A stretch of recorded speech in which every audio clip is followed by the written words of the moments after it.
take you live to Sydney now. This is the Qantas CEO Alan Joyce talking about this profit statement. $1.9 billion underlying loss. Revenue still down 49% on pre-pandemic levels.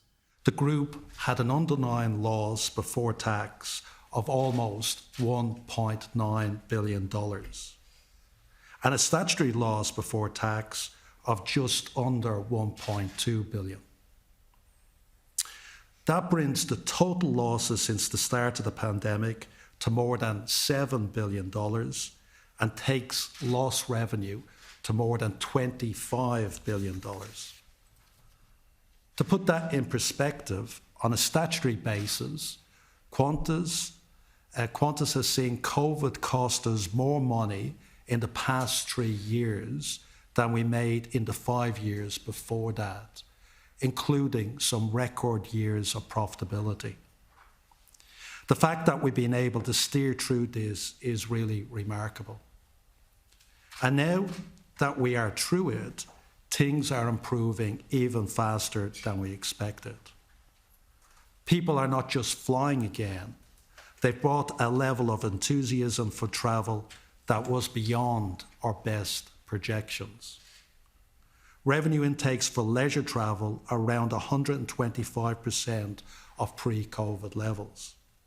For business travel, it's at 90%, and that's despite the fact that many people are working from home during the current COVID and flu spike.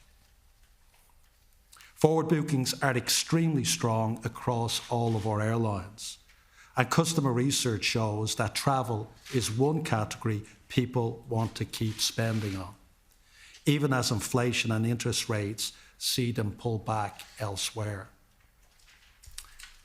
As many of you have probably experienced, strong travel demand has also brought some difficulties. We knew the recovery was coming and we were ready for the restart. What we weren't ready for is after 18 months of COVID being suppressed, with such high levels of community transmission and the sick leave that followed that. Neither were our industry partners. The rebound in travel demand also coincided with a massive labour shortage. Of course, that shortage has been more acute in aviation because of how many people left the industry through 2 very uncertain years. It is the same story at airlines and airports around the globe, and at airports and at airlines here in Australia. All of this resulted in well-publicised problems, long queues, delayed flights, and misplaced bags. It was incredibly tough on our people and deeply frustrating for our passengers. It simply wasn't good enough, and for that, we have apologised. We reached out to our frequent flyers earlier this week to thank them for their patience and for sticking with us. But what they really want to know is how we're fixing it. There's a lot of work happening to get Qantas back to its best. Since April, we've hired more than 1,500 people and will add more in the next few months. Our partners, including ground handlers and airports, are recruiting as well. We've reduced our domestic flying, in part to give us more buffer. And we're rostering more crews across fewer flights, which means that we can better cover sick leave that is averaging almost 50% above normal. We're also investing more in technology, including an upgrade to our airport kiosks and bag drop facilities, as well as new scanners at boarding gates. And there's significant improvement in our performance already. Qantas mishandled bags rate reached 11 in every 1,000 in July, but is now down to 6 in 1,000.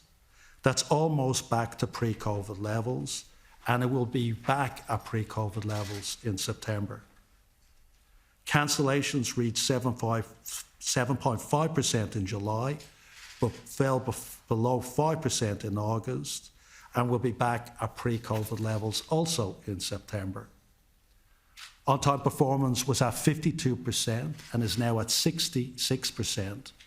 That's still not good enough, and we expect it to be back in the mid-70s or higher in September, on its way back to pre-COVID levels of 80% in October. This does depend on some factors out of our control, like extreme weather events or air traffic control, but the operation will be a lot more robust overall. And while passenger flying has only really come back in the past 6 months, Qantas Freight and Qantas Loyalty have been standout performers through the pandemic. Freight posted another record result in financial year 22, and while international yields for freight are coming down, we believe that the market has undergone a structural shift.